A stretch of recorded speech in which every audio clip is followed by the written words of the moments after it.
This is income tax for BCom 2024 to 25. Today I am starting Unit 4, Profit and Gain, Business or Profession. So in this, pro forma is not given in the textbook.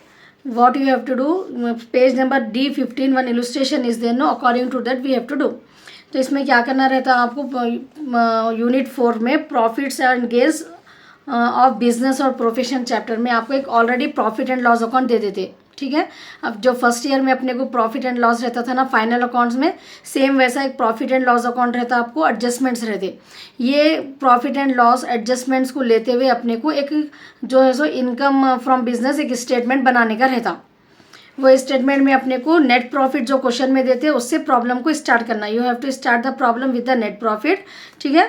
फिर उसमें क्या करना है अपने को, add inadmissible expenses. Inadmissible expenses means according to income tax act some expenses are not allowed as deduction, ठीक है। उसको income profit and loss account में डेबिट में नहीं लेना बोल के रूल है इनकम टैक्स का, लेकिन ये बिजनेसमैन यहाँ पर ले लिए सो रहते। We have to rectify. अपन जैसा कि BRS में कैसा करते थे अपन, वैसा यहाँ पर भी जो है सो इसमें से जो आइटम्स को नहीं लेने का है, जो इंक्लूड है वो आइटम्स को निकाल के अपने को यहाँ पर इन एडमिसिबल एक्सपेंस में नेट प्रॉफिट में ऐड कर देने का है। अब यहाँ पर अपन माइनस डेबिट बोले तो माइनस करे सो रहता है ना, so now we have to add that inadmissible expenses, clear no. उसके बाद सेकंड क्या रहता है आपको, income to be shown under other heads. अब यहाँ पर अपने को क्रेडिट साइड में देखने का रहता कि अपने को income from house property, income from other sources, ऐसा अपने को यहाँ पर कुछ आइटम्स रहते। तो income to be shown other heads में रहती, सो इनकम को यहाँ पर प्रॉफिट एंड लॉस अकाउंट में क्रेडिट साइड में ले लिए सो रहता है SSC, तो अपने को वहाँ से निकाल के यहाँ पर लेस कर देने का रहता, ठीक है। डेबिट के आइटम्स को क्या करना है आपको, ऐड करना है। क्रेडिट के आइटम्स को क्या करना है, लेस करना है। उसके बाद डिडक्शंस रहते हैं, एडजस्टमेंट में डिप्रिसिएशन जो भी रहते हैं डिडक्शंस, वो अपने को यहाँ पर लेस लेना रहता है। ऐड अनरिकॉर्डेड इनकम, अगर एडजस्टमेंट में कुछ इनकम अनरिकॉर्डेड है, यहाँ पर रिकॉर्ड करना था लेकिन वो इनकम को रिकॉर्ड नहीं करे अगर यहाँ पर, ठीक है, वैसी इनकम अगर कुछ है एडजस्टमेंट में तो अपने को यहाँ पर ऐड करना रहता। It's clear with the concept. Once again I will repeat it. In the fourth unit, in the questions you will get a profit and loss account and adjustments. From that we have to make a statement, computation of income from business for the assessment year 24 to 25, particulars amount like this. You have to make a pro forma and we have to make a statement. So we have to start this with net profit as per profit and loss account. As per profit and loss account, whatever the profit is given to us, from that we have to start it. Then in that we have to add inadmissible expenses. So what do you mean by this inadmissible expenses? Expenses which are not allowed as deduction as per income tax rule. That expenses, if the SSC has taken here on the debit side of the profit and loss account, we have to take out that expenses and we have to add here as inadmissible expenses. It's clear. Now next, if other income to be shown under other heads, income from house property, rent received, by sale of machinery, like that, if it is given any income, if it is credited in the profit and loss account in the business, so that income we have to less here. It's clear. Then we have to do the deduction. If some adjustments are given, deduction as per IT rules, we have to deduct, that is less we have to do. Income if it is unrecorded, if it is given in the adjustment, we have to add. So these 4 items you have to remember. Just now you got the idea, no, what you have to do in the problem. Now today I will discuss what are the inadmissible expenses and income to be shown on other heads in the problems. What we have to discuss, that I am discussing now. So in the first problem, inadmissible expenses are, inadmissible expenses means जो भी expenses personal रहते, ठीक है, capital expenditure रहते, वो अगर profit and loss account debit side में ले ली SSC तो अपने को वो ऐड करने का रहता। तो फर्स्ट प्रॉब्लम में according to problem wise I am explaining, so that when I explain the problem the points should not be new to you. So how you like my concept? Just give a comment that it is good or it is helpful to you or not.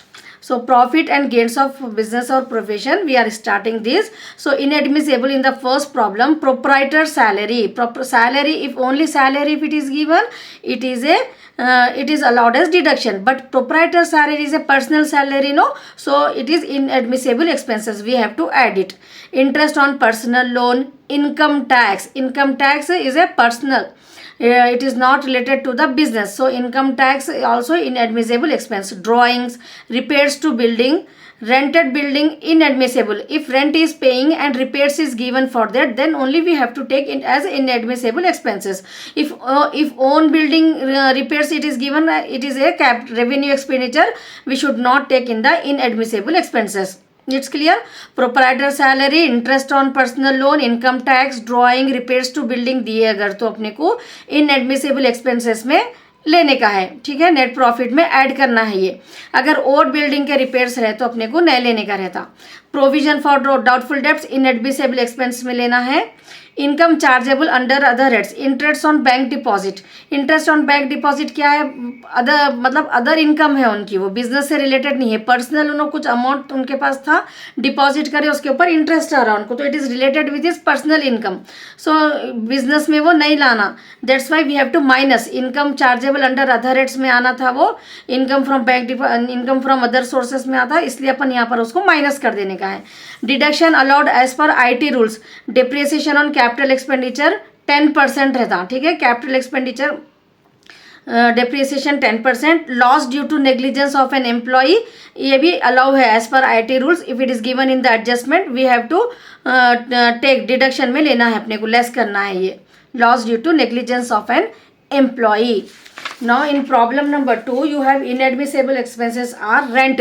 Rent जो है सो आपका revenue expenditure है, नहीं लेना रहता, लेकिन ये problem में 2000 उनको सबलेट रेंट रिसीव हो रहा. ठीक है, सबलेट रेंट रिसीव हो रहा, तो वो अपने को यहाँ पर 2000 जो एक्स्ट्रा उन बच जा रहे उनके पास, actually 18,000 he is paying the rent. 2000 उनको जो आ जा रहे वो अपने को 2000 इनएडमिसिबल एक्सपेंसेस में दिखाना है, because in this problem sublet rent receive it is given. Legal expenses, personal suit के लिए अगर है तो इनएडमिसिबल एक्सपेंस होता. ठीक है, लीगल एक्सपेंसेस अगर ओनली लीगल एक्सपेंसेस अगर दिए क्वेश्चन में तो रेवेन्यू है, नहीं लेना. पर्सनल सूट के लिए अगर है तो लेना. मोटर कार एक्सपेंसेस 50% पर्सनल के लिए, 50% बिजनेस के लिए. तो पर्सनल के लिए अगर है तो 50% motor car expenses inadmissible expenses में लेना. Income tax, birthday party expenses personal है, ये पूरे इनएडमिसिबल में आते हैं. Provision for doubtful debts inadmissible expense. ये रेवेन्यू अपने को प्रॉफिट एंड लॉस में नहीं लेना रहता provision for, but SSC has taken that, तो अपने को अब यहाँ पर उसको ऐड कर देना है इनएडमिसिबल एक्सपेंसेस में. Depreciation, if depreciation is given, अगर खाली डेप्रिसिएशन दिए अगर आपको तो इग्नोर करना है. ठीक है, प्रॉफिट एंड लॉस में अगर डिप्रिसिएशन है तो इग्नोर करना है. अगर डिप्रिसिएशन एडजस्टमेंट में भी है तो लेना है आपको. Income taxable separately under other heads. Profit on sale of machinery. Profit on sale of machinery capital gains में आता ना वो अपने को, लेकिन यहाँ पर बिजनेस में इंक्लूड कर दिए, तो उसको अपने को क्या करना रहता है, यहाँ पर माइनस कर देने का रहता है ये. Deduction allows as per IT rules. Depreciation given in adjustment रहा तो डिडक्शन फिर से यहाँ पर लेने का रहता. Loss due to foreign exchange rate fluctuations जो है सो अपने को डिडक्शन में लेना है. एडजस्टमेंट में दिए तो लॉस जो भी हो रहा वो यहाँ पर लेना है. Note, profit on sale of empty bags business income रहती. ठीक है, अगर एम्प्टी बैग्स के ऊपर प्रॉफिट कुछ आ रहा तो वो बिजनेस इनकम है. And bad debts allowed earlier बोल के अगर ब्रैकेट में दिए तो इग्नोर कर देना. डिस अलाउड अर्लियर बोल के दिए तो अपने को लेने का रहता. ठीक है ना, you are getting the idea, no what you have to do actually in the 4th unit. Now in the 3rd problem, inadmissible expenses given to us are outstanding bonus. अगर ओनली बोनस दिए नहीं लेना है, outstanding bonus रहा तो inadmissible expenses में लेना है. कैपिटल एक्सपेंडिचर लेना है. ऑन ओन बिल्डिंग अगर रहा तो लेना है. डिप्रिसिएशन भी निकालना रहता उसके ऊपर 10%. ठीक है, 2 बार लेना रहता. कैपिटल एक्सपेंडिचर ओन बिल्डिंग एक बार ले लेना इनएडमिसिबल में, फिर डिप्रिसिएशन में 10%. रिपेयर्स का भी सेम. ये रेट आपको नहीं देते, याद रखना है आपको. ठीक है, 10% on fix asset. Income tax personal है, इनएडमिसिबल एक्सपेंस होता. Security transaction tax inadmissible expense. Depreciation on land, depreciation on what I have written this, investment. This is depreciation on investment. Depreciation on land and depreciation on investment जो है सो इनएडमिसेबल expenses में आते हैं। Depreciation building furniture वो कुछ भी दिए तो अपने को इग्नोर करना है। अगर लैंड और इन्वेस्टमेंट रहा, note down this point, depreciation and on land allow नहीं है इनकम टैक्स के रूल के हिसाब से अपने को प्रॉफिट एंड लॉस में लेने के लिए, ठीक है। इन्वेस्टमेंट के भी डिप्रिसिएशन अलाउ नहीं है। एसएससी अगर ले लिए तो अपने को यहाँ पर अब इनएडमिसेबल एक्सपेंसेस में ऐड कर देने हैं वो। Income to be shown under other heads, dividend on shares, income capital gains में आता वो, ठीक है। यहाँ पर आप माइनस कर देना। इनकम टैक्स रिफंड डिडक्ट कर देना है। Profit on sale of machinery, income from capital gain में आता है ये भी अपने को। तो अदर हेड्स में आने के चीज़ यहाँ पर बिजनेस में अगर इंक्लूड कर दिए वो तो अपने को वो माइनस कर देने का रहता। Are you getting the idea? Now unrecorded income, अगर कुछ इनकम आई सो है एडजस्टमेंट में दी अपने को, रिकॉर्ड करना था लेकिन नहीं करे अगर, तो subsidy in GST, power subsidy, this add कर देना है अनरिकॉर्डेड इनकम को। Deduction expenses allowed by IT rules, depreciation on capital repairs 10%, capital expenditure पे 10%, डिप्रिसिएशन ऑन मशीनरी 15%, ठीक है। ये जो भी एक्सपेंडिचर परसेंटेज जो है ये आपको याद करना है, क्वेश्चन में नहीं रहता ये percentages. Depreciation on capital repair, capital expenditure 10%, depreciation on machinery 15%, depreciation on energy saving machinery 40%. You have to remember, note down these points and remember it while doing the problem. It will be easy for you. Now in the fourth problem, inadmissible expenses are interest on purchasing asset and interest on personal loan, ठीक है। Purchase करे अगर asset उसके ऊपर interest आ रहा है या personal loan के लिए है तो इनएडमिसिबल एक्सपेंसेस है। Expenses debited to P and L account but not allowed as deduction. Inadmissible expenses किसको बोलते हैं? एक्सपेंसेस जो डेबिटेड कर दिए पी एंड एल अकाउंट में लेकिन वो अलाउ नहीं है एज पर आईटी रूल्स डिडक्शन के लिए, ठीक है। वैसे एक्सपेंसेस को इनएडमिसिबल एक्सपेंसेस बोलते हैं। If you get in the short question what is inadmissible expenses, you write down this expenses debited to P and L account but not allowed as deduction, कि जो भी आ रहे हैं आपको एक 10 पॉइंट्स अगर आप लिख दिए तो 4 मार्क्स आपको मिल जाते हैं इनएडमिसिबल एक्सपेंसेस शॉर्ट में अगर आया तो। प्रीपेड इंश्योरेंस इनएडमिसिबल एक्सपेंसेस है, ठीक है। Prepaid insurance inadmissible expense. Rent यहाँ पर जो है सो अपने को आउटस्टैंडिंग अगर रेंट है तो लेना है। Then SSC unwilling to claim telephone charges, ignore कर देना। अगर उन्होंने क्लेम करना नहीं चाह रहे एसएससी टेलीफोन चार्जेस को तो वो पॉइंट अगर एडजस्टमेंट में दिए तो आपको इग्नोर कर देना है, ठीक है। Depreciation 5100 allowed as deduction.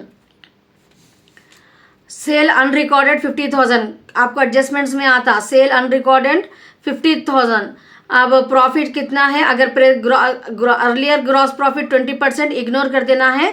करे अनरिकॉर्डेड इन 15% जो प्रेजेंट प्रॉफिट है उसके पे कैलकुलेट करके अनरिकॉर्डेड इनकम में लेना है आपको ये, ठीक है। सेल्स अनरिकॉर्डेड और उसका ग्रॉस प्रॉफिट दिए अपन तो ग्रॉस प्रॉफिट निकाल के 7,500 अनरिकॉर्डेड इनकम में लेना है। अगर आपको 2% दिए, अर्लियर ग्रॉस प्रॉफिट 20% दिए तो इग्नोर कर देना है। प्रेजेंट ईयर का मतलब ग्रॉस प्रॉफिट का परसेंटेज दिए 15% तो वो कैलकुलेट करना है। Gifts are taxable, 10 TV set 70,000 unrecorded income. TV sets 17,000 है अपने को यहाँ पर अनरिकॉर्डेड इनकम में लेना है वो। Salary paid to watchman is below 20,000 that it is allows a deduction. Income tax rule के हिसाब से 20,000 कैश तक दे सकते हैं, ठीक है। कोई भी एसएससी जो है ना उनके एम्प्लॉय को अगर कुछ अमाउंट दे रहे पेमेंट कर रहे तो 20,000 कैश। 20,000 के बाद अगर अमाउंट बढ़ रहा अगर तो क्रेडिट कार्ड से या मतलब ऑनलाइन पेमेंट करने का है वो, चेक वगैरह देने का है, ठीक है। अगर यहाँ पर वॉचमैन को सैलरी जो दी है अलाउ है डिडक्शन में क्योंकि कैश 20,000 से कम है ये प्रॉब्लम। अगर 20,000 से ज़्यादा रहा तो वो पूरा कैश जो भी दे रहे, ठीक है, या 25,000 अगर रहता था तो आपको नॉट अलाउड एज डिडक्शन लेने का रहता था वो। Now next, security transaction tax inadmissible expenses is a part of business hence allowed as deduction. तो यहाँ पर ये एक प्रॉब्लम में अपने को सिक्योरिटी ट्रांजैक्शन टैक्स उन्होंने मेंशन कर रहे कि ये बिजनेस से रिलेटेड है तो अलाउड एज डिडक्शन, अगर नहीं है तो अपने को इनएडमिसिबल एक्सपेंस में लेना रहता। गेस्ट हाउस के एक्सपेंसेस अलाउड एज डिडक्शन, ये न्यू पॉइंट्स है, प्रॉफिट एंड लॉस में आपको नहीं आए थे, ठीक है। वैसे पॉइंट्स जो है सो यहाँ पर अगर दिए हुए है जो अलाउ है डिडक्शन के, सिक्योरिटीज ट्रांजैक्शन बिजनेस का पार्ट है अगर, तो डिडक्शन में अलाउड है वो, उसको नहीं लेना। गेस्ट हाउस एक्सपेंसेस भी है तो डिडक्शन में अलाउ है वो। Provision for warranty on goods sold allows a deduction, अगर provision for warranty, provision for doubtful debts अपने को इनएडमिसिबल में लेना है। Provision for warranty on goods sold allowed as deduction दिए, अलाउड है, ठीक है, ये नहीं लेने का रहता। Gifts and present given to customer for promoting the business allowed as deduction, अगर बिजनेस को प्रमोट करने के लिए गिफ्ट्स वगैरह दे रहे तो वो डिडक्शन के में अलाउ है, वो इनएडमिसिबल में नहीं लेना। Gifts and present to customer अगर दिए तो। Tax deducted at source unrecorded income है, ये अपने को अनरिकॉर्डेड इनकम में लेना। अगर एडजस्टमेंट में दिए अपने को टैक्स डिडक्टेड एट सोर्स नहीं रिकॉर्ड करना था, नहीं रिकॉर्ड करे हो नो, तो अनरिकॉर्डेड इनकम में अब लिखना है अपने को। रेंट 24,000, रेंट एक्चुअली अपन नहीं लेते लेकिन 50% यूज फॉर पर्सनल है तो 20,000 not allowed deduction inadmissible expenses में लेना। अगर पर्सनल जो भी मेंशन करे आपको वो इनएडमिसिबल में लेने का है। Amount paid for purchase more than 20,000, just now I discuss no in the fourth point. Amount paid for purchases के लिए जो भी अमाउंट पे करे मोर देन 20,000 है तो थ्रू चेक या क्रेडिट कार्ड से करना है, ठीक है, अलाउड एज डिडक्शन। अगर मोर देन है तो पूरा अमाउंट इनएडमिसिबल एक्सपेंसेस में लेने का है। Now next sixth problem we have patent acquired. Patent acquired क्या है? पेटेंट एक्चुअली आपके जो है सो इनटैंजिबल एसेट्स है, ठीक है। एसेट्स को प्रॉफिट एंड लॉस में नहीं लेते, कैपिटल एक्सपेंडिचर है वो, ठीक है। सो पेटेंट एक्वायर्ड दिए कैपिटल एक्सपेंडिचर, तो इन्हें अपने को क्या लेने का है अब यहाँ पर इनएडमिसिबल एक्सपेंस में? पर्सनल और कैपिटल एक्सपेंडिचर अगर रिकॉर्ड कर लिए तो, ठीक है। कैपिटल एक्सपेंडिचर है पेटेंट, इसलिए ये भी लेना है। फिर जो भी कैपिटल एक्सपेंडिचर को प्रॉफिट एंड लॉस में रिकॉर्ड करे उसके ऊपर अगर डिप्रिसिएशन कैलकुलेट करना रहता तो यहाँ पर पेटेंट्स का अपने को परसेंटेज नहीं देते। You have to remember 25% allows at deduction, ठीक है। तो 28,000 आपको पेटेंट्स अक्वायर्ड दिया, उसका 7,000 इनएडमिसिबल एक्सपेंसेस में डिडक्शंस में डिप्रिसिएशन में लेने का है आपको, ठीक है। 28,000 पूरा पहले पेटेंट अक्वायर्ड बोल के इनएडमिसिबल में लेना, फिर उसका डिप्रिसिएशन निकाल के 25% रहता इनटैंजिबल एसेट्स को 25%, रिमेंबर इट 7,000।